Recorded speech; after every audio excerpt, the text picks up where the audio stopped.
भाई सुबह से बिठा रखे हैं तुमने चाय शुरू लाते भाई आओ बेटे उन पलम्मा हमारे भाई 4-5 को पढ़ा ले उन पलम्मा ओ बेटे ओ कौन चढ़ते चढ़ते चलो ऊपर चढ़ा ले हुक्का ले हर टाइम पे तो हुक्का ही हो उसके अलावा कुछ काम भी होती है अरे क्या तो होता क्या तो होता घूम लेता हूँ अरे तेरा बाबा जानो भाई अब तुम जाकर कर बुलवा दे फटाफट टाइम भी बहुत अंदर जा रहा है बस यही नहीं बैठे अरे अब्बा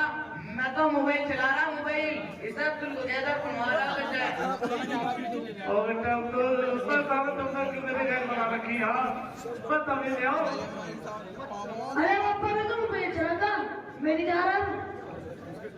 वो भाई इन मोबाइलों ने बहुत काम खराब कर दिया कहता ये दुनिया का सत्यानाश कर दिया बिल्कुल हाँ भाई जब से मोबाइल आए 2 घंटे लार ने अपने बड़ों के पास उठना बैठना खत्म कर दिया और मशवरा देना भी खत्म कर दिया हर टाइम हाथों में सवरे जुटता था रेत को फिर अरे भाई जब से मोबाइल आए ना रात को उनका देर तो सो और फिर दिन में 10 बजे सो को उठो भाई जब से मोबाइल आए ना तो भाई हफ्तों में तो अखबार में चले गए अखबार तो अखबार कुरान भी पढ़ना छोड़ दिया नमाज पढ़नी छोड़ दी भाई रोजे भी अपने छोड़ दिए भाई मर्दों का तो कहानी का और इसमें बढ़ चढ़ को हिस्सा ले रही और भाई बहुत बुरा हाल हो रहा बड़े बड़े मोबाइल चलाओ और आपस साले करो तो हाथों में भी अरे भाई तू तो मर्द औरत की बात कर रहा है देख 130 साल का बुढ़ा बैठा देख नरेगा में जगह मदरसा बुला रहा है बहुत कम करता भाइयों देख काका बुला रहा है 5 के कमर में लटक रहे देख रहे तेरे पास नहीं बात आ रहा है बोलता भाई हम जिस रात से अगर तब वो भाई जिसका था भारत भाई तो अब आपका मान जा जी 4-5 आदमी मैंने करो मान जा करो हाँ बेटे बहुत बड़ा बात है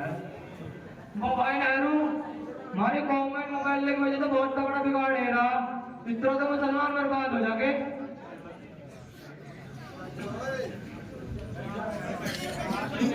अजी मौलवी साहब अस्सलाम वालेकुम वालेकुम अस्सलाम व रहमतुल्लाहि व बरकातुहू और बेटे हम लोग का बात होते बेटे एक बात बता दे तू छोटा सा कदम रहा बेटे तू कब काका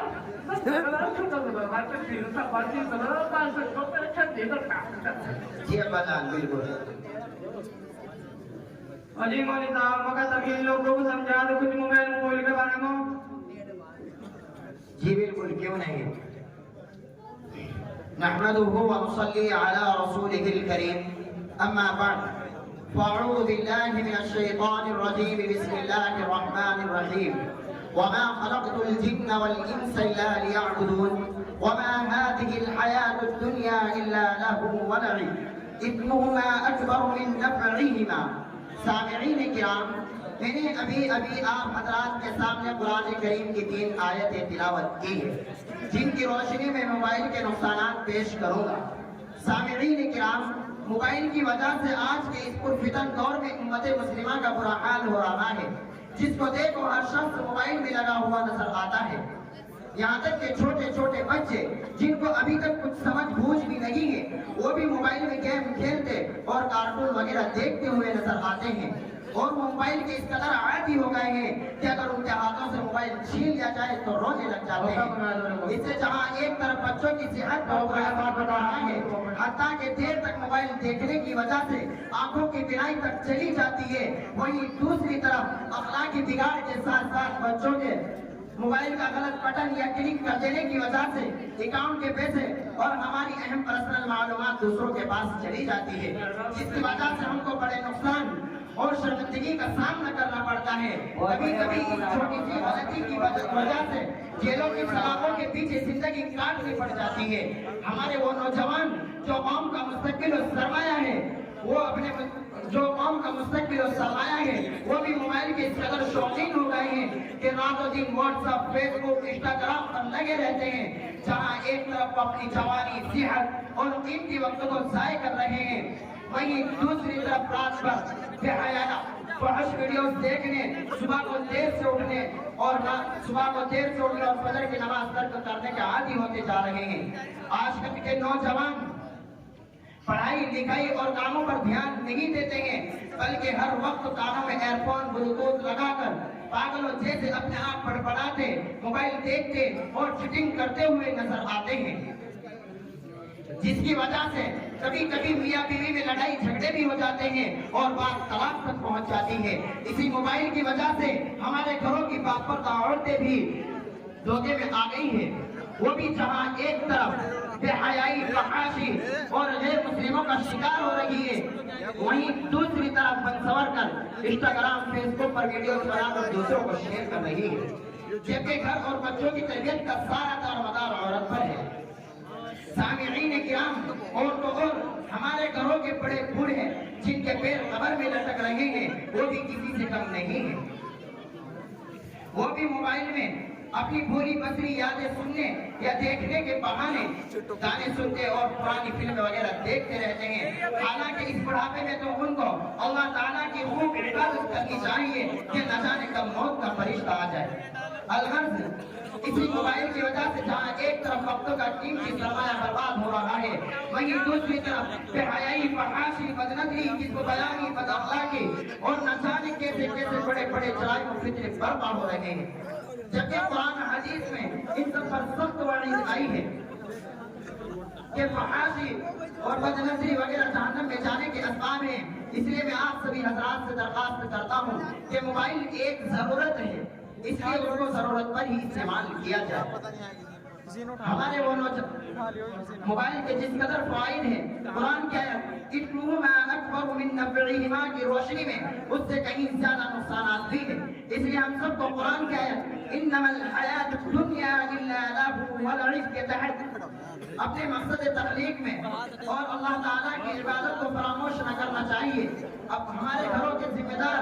कुरान के अनफुसकुम अहलीकुम नारा कि खुद को और अपने अहल अयाल को जहन्नम की आग से बचाओ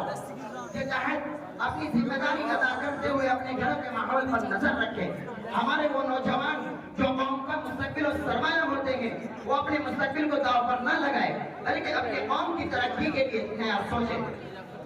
और ये उनका अव्वल फरीजा है। हमारे घरों की खवातीन संजीदा हो जाए और वो मोबाइल से दूर रहकर अपने घर को एक अच्छी तरबियत गाह बनाए, ताकि हमारी नई नस्लें आने वाले फितनों का मुकाबला कर सके। इसीलिए आज ही से हम सब अहद करें कि इंशाअल्लाह इन बातों पर अमल करके एक नया तरक्की याफ्ता समाज और कौम मिल्लत का सरमाया तैयार करेंगे। शायर कहता है, दर दर न फिरो इस दरे रहमत को छोड़कर, दर दर न फिरो इस दरे रहमत को छोड़कर, ये वो दरिया है जिसमें डूबता कोई नहीं। अल्लाह ताला हमें इन बातों पर अमल करने की तौफीक अता फरमाए। वाखिर दावाना अनिल हम्दुलिल्लाहि रब्बिल आलमीन। अजी बहुत बढ़िया बात बताई, वाह जी वाह, हजरत जी वाह जी वाह। और भाई अपने बच्चों को कमाल कर दिए, धरती पार को रुमाल कर दिए। और भाई अपने बच्चों को मोबाइल से दूर रखकर दीन और दुनिया की दोनों की तालीम देनी चाहिए। और वीडियो बना ले यार, अजय मौली साहब, हमारे मुआशरे में जो बिगाड़ है ना, और लोग दीन की तरफ बिल्कुल नहीं चल रहे, तब दिल्ली भर में किस रुका होगी,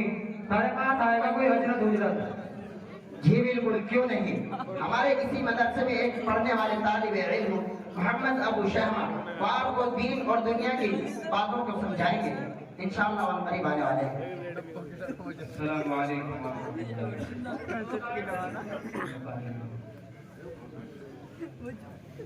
आज मैं आप हजरात के सामने इल्म की अहमियत के बारे में एक तकरीर करूंगा।